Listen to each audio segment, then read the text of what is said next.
Join me today for another exciting episode of Spinning My Wheels.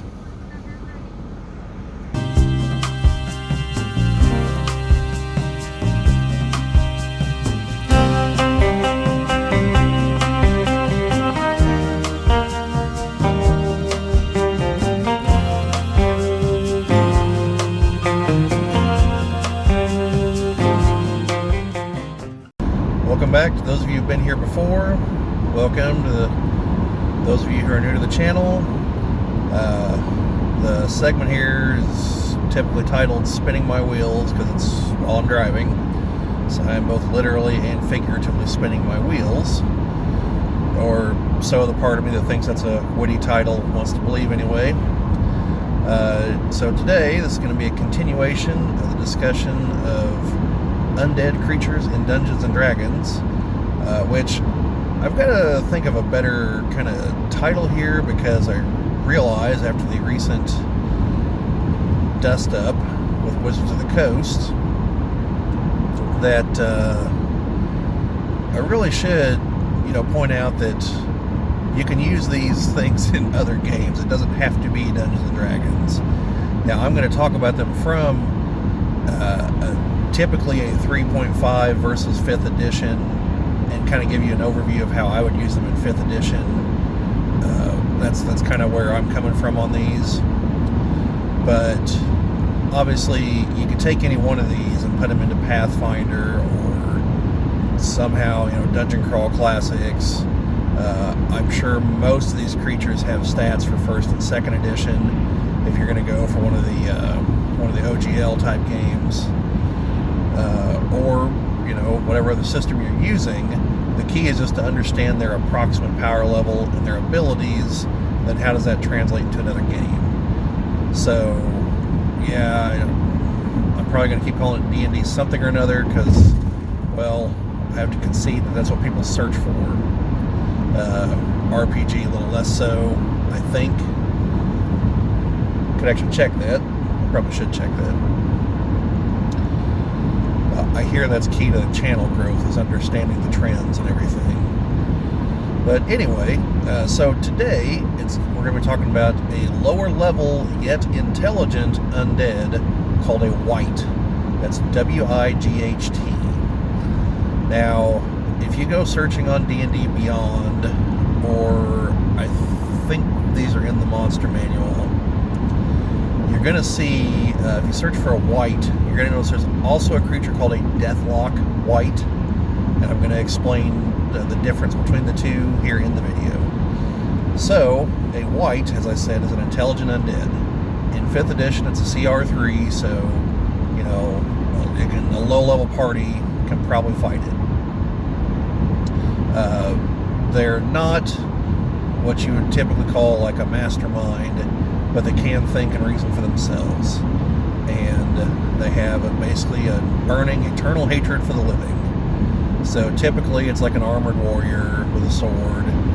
And in 3rd edition, and I'm assuming the older editions, older than 3rd, Wights were one of many undead creatures that, unless I'm mistaken, had an ability called Level Drain, which, for those of you who've only ever played 5th, essentially, like, it's what it says on the tin here.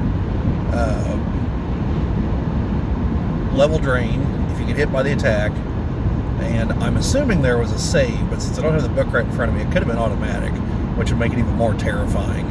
But I think there was a save involved. Well, let's for argument's sake, let's say there was. You fail the save, well, you've temporarily lost a level. Like, say you're a 5th level character, now you're a 4th level character. Okay? And you typically had a set amount of time, it might have been 24 hours, to get restored, otherwise that level is gone. Those experience points, that's dust in the wind. That's the, you're singing a song by Kansas now. So, yeah. That is way worse than its 5th edition counterpart. And that's why the earlier editions are quite a bit more deadly. So, And also you're like, I want to say it's like -2 to attack and negative something to saves, maybe. There was a, you know, there's a thing like you get hit, you do this, but also the level drain. So the 5th edition version, to kind of simulate that, it has an energy drain attack that what it does is whenever you're hit, if you fail to save, however much damage you just took, your maximum number of hit points is reduced by that much. And so if you get down to 0 that way, you're dead. Like, no saves, you're dead. And you rise as a zombie later on under control of the Wight. So, yeah. So they make a decent leader for like an undead, like, you know, probably zombies representing their other victims. So they, you know, make a nice leader for a challenge against a low-level party. And, you know, with them being intelligent undead, you know, they could have some planning involved. You know, it's not out of the question that they would ally with other Wights against like a higher level party. And, yeah, that's how I would see using them. You know, it's kind of like a leader type among some lesser undead. And again, probably zombies because of the association with, you know, they rise as zombies. But, you know, there seems to be a theme among the other more powerful undead that lesser undead are kind of drawn to them, so you could probably get by. I mean, you're the DM, you can finagle it any way you want, and say they've got an ability to command lesser undead, and, you know, have skeletons and I don't know, ghouls maybe. But, yeah, so you got that. Now, their ability does have a limit to how many zombies they can control. I think it's like 12. But yeah, that's what is it, zombies, like a quarter CR, I think, or a half, maybe. So if you're fighting 12 of those plus one of those guys, that's a hefty encounter for probably level 4 adventurers, you know? I don't know. I'd probably throw it at my current group, which are level 3, since the CR system is definitely busted. Most of the encounters I throw at them are deadly, and they seem to survive. So, anyway,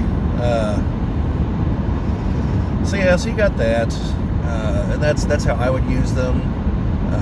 And you could have some variety there too. You know, like the one in the monster manual is depicted as a longsword. You can always arm them with other weapons, and they are somewhat difficult to injure. You know, they've got the same trait that other creatures have, where they're resistant to damage if it's not magical or from silvered weapons. So, you know, depending on what your party has as far as weapons, you know, they might be difficult to actually take down. They don't have a ton of hit points, but since you're going to be cutting that number in half with every hit, you know, they can take a while to whittle them down. And if they score very many hits, they're going to start cutting down your party's hit points with that energy drain deal. So, some things to kind of, you know, if you're thinking about using them. Now, Deathlock Wight, one other little note. Doesn't seem to be, at least for the 5th edition blurb, doesn't really seem to be an origin for these things. So, you know, you can kind of come up with it. I think they're a possible spawn of the Devourer. So that's one idea, but, you know, you can come up with something else. If you've got a scenario where you've got something that's radiating negative energy and it's bringing people back to life, you know, corpses in the vicinity, you know, maybe have a randomizer effect, and 1 in every 10 or 1 in every 20 or something is a Wight. You know, they're a more powerful undead, so you don't have a ton of them floating around.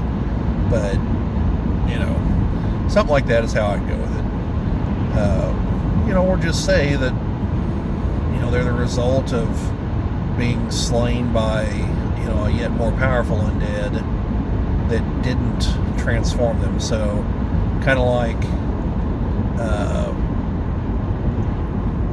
if they're kind of like how a vampire, their victims can arise as vampire spawn, but here instead of vampire spawn, maybe they attempted that and it went wrong. So you still have an intelligent undead, but it's different and it's not under control of the vampire. You've got options. You can wing it. You got your creative folks. Hopefully. So the other variant, the variant is called a Deathlock Wight. Now, a Deathlock Wight is the result of a warlock basically like not fulfilling its promise to its patron. And so they get struck down and are resurrected as an undead spellcaster. So they've got all the same business as the Wight. They're a little bit more intelligent, and they have a small variety of spells they can cast. So they still have the life drain like the regular Wight has. They're still intelligent, and but like I said, they're slightly more intelligent, and they have spellcasting abilities. And what you can it's also noted that a necromancer can create a Deathlock Wight if they figure out the secret to creating a Deathlock. So those are some options for more intelligent undead. If you want to have an undead creature leading like an undead mob, or something beyond your ghouls and your other low-level goobers, but you're not quite ready to throw like vampires and liches at them yet because they are significantly higher CR. So that's pretty much it for this one.